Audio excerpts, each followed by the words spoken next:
Welcome to patch 1.3.2. My name's Swifty, and we are proud to welcome you to one of the best resources for improving your predecessor gameplay. If you haven't already, like, subscribe, and hit the bell icon in order to stay up to date on all our predecessor content. With patch 1.3 coming to a close and patch 1.4 on the horizon, it's about time we updated you on how the 0.2 changes have affected our champion's ability to win. Like always, we are going to start in the solo lane, where you'll find our featured champion Zarus. With some adjustments to his fundamental damage mechanic, as well as bruiser items, we found that this champion is bouncing back to prominence. Zarus is averaging a 52% win rate from Gold to Paragon, and you'll find this champion isn't having any problems climbing. His core build is Augmentation, Mutilator, Tainted Blade, and Gaia Greaves. Looking at the tier list, now we have some risers and fallers due to the changes implemented in the patch. With bruiser items taking a hit, mobility and damage users seem to have improved in lane. Yin and Aurora average run rate is above 53%. Grux has stayed as Mr. Consistent, while Crunch has found his kind of hard to overcome some of the changes to his kit as well as his items, which has forced him to fall back a tier. Although Greystone has maintained his win rate in the Heart of Gold, he's seen a reduction in winning prowess across all ranks, so it seems it might be a better fit for average at the moment. We speculate his reliance on health as an asset to be the culprit, but only time will tell.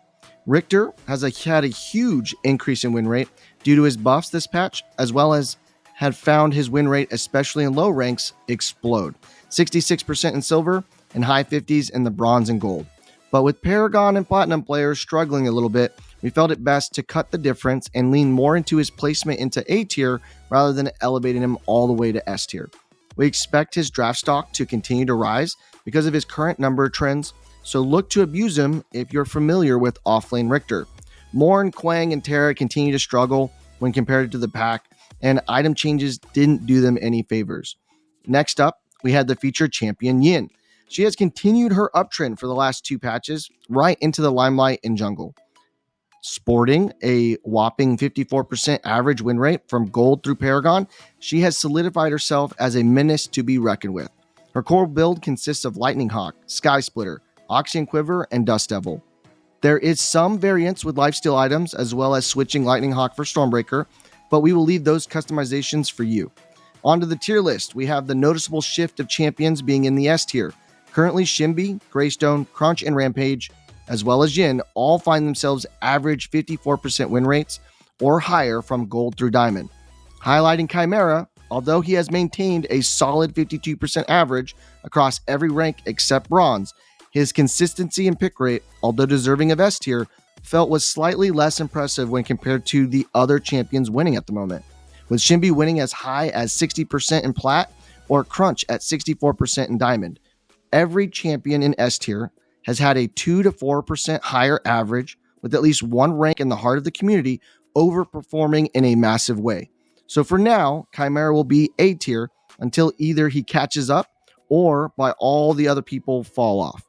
Zarus, Sereth, Countess, and Aurora are also above a 50% win rate and are quite capable picks in the current meta, hence their positioning on the list. Lastly, in average, we have Kalari and Richter, making an appearance for the first time in a long while, both averaging at least 50% win rates in multiple ranks. Next up, we have the mid lane feature Skylar. Now, one of our most viewed comments in our last video was regarding carry players operating ADCs in the mid lane. With double carry being a viable approach to some games, we felt it would be informative to showcase how some of the carries are faring within the role, as well as give some build advice for players trying out the strategy for the first time.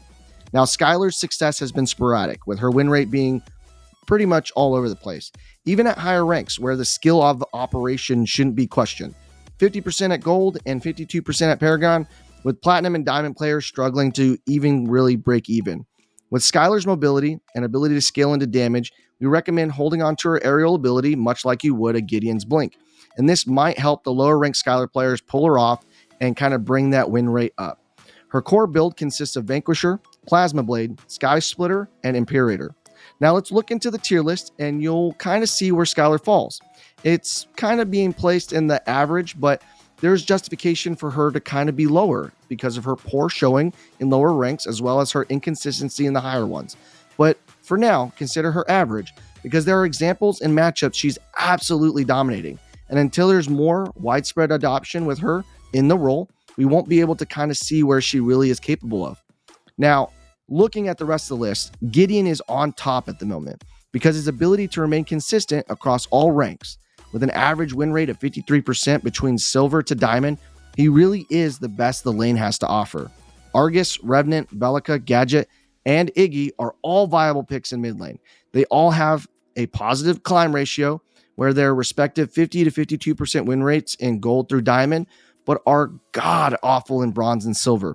So to note, Bellica has the highest peak win rate, while Argus has the hardest trouble in diamond and paragon, with everyone being somewhere in between.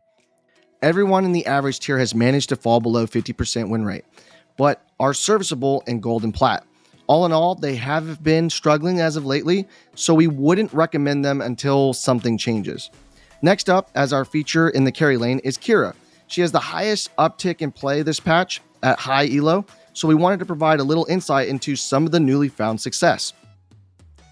With some synergy with new items like Solaris and Viper, we have seen a lot of creativity within her core build, especially in the first 2 item slots.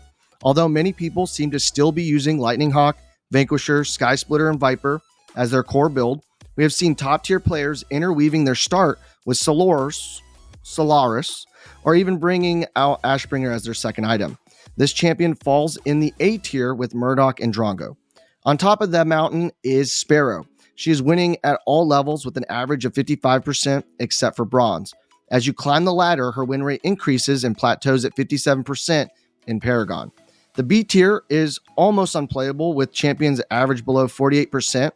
The bright spot is Grim.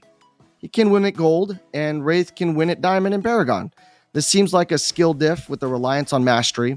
Skylar also seems to suffer from this same ailment, but there's an argument that she might be a better fit for weak tier due to her lack of statistical showing in higher ranks. I think this is due to power scaling and how she kind of aligns with her peers. It seems that Skylar's power spikes happen at different times, which results in poorly aligned power bands. So be sure to understand how your items and level affect the power output in relationship to her counterparts. Next up, we have the featured support champion Narbash. He is the pride of the tribe and has been putting in work as of late. With a 58% win rate from silver to Paragon, he is providing, or at least proving, to be a healing menace. With an influx of support variety, with the induction of Morn, we have found that Narbash has started to find a groove, especially with more people adopting double carry as a rank strategy, and more melee matchups in the lane. So support being the name and healing being the game, it's no wonder keeping damage alive could work to his favor. Now, Narbash core build consists of True Silver Bracelet, Crystal Tear, Everbloom, and Tainted Charm. Now, looking at the rest of the tier list, you'll see FaZe, Bellica, Steel, Jinx, and Richter are all above 52% win rates. Decker and Muriel are at 48%, and everyone else is at 43%. So based on that information, you'll see how the champions get distributed along the list.